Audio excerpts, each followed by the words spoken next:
Le 16 novembre 2024, les Gabonais vont prendre position quant au projet de nouvelle constitution du pays.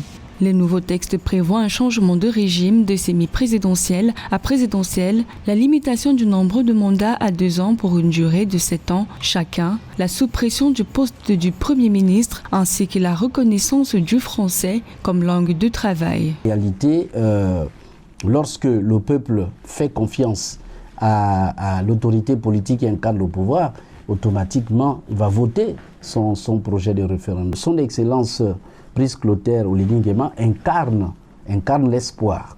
D'après Ntségué Lafi Joyce, secrétaire exécutif adjoint et porte-parole du Rassemblement pour la patrie et la modernité, et Alexandre Barrot-Chambrier, vice-premier ministre du Gabon, cette constitution va ouvrir une nouvelle page dans la vie institutionnelle du Gabon.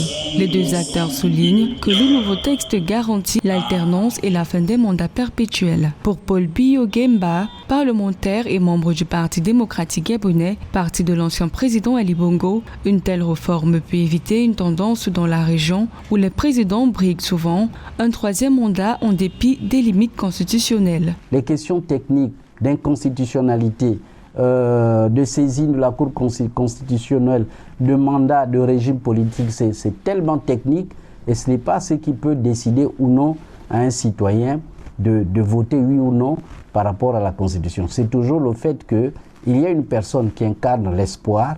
Et à travers cet espoir qui est incarné, le citoyen républicain va voter selon l'espoir qu'il sent venir à travers l'autorité qui, au moment du référendum, incarne le pouvoir.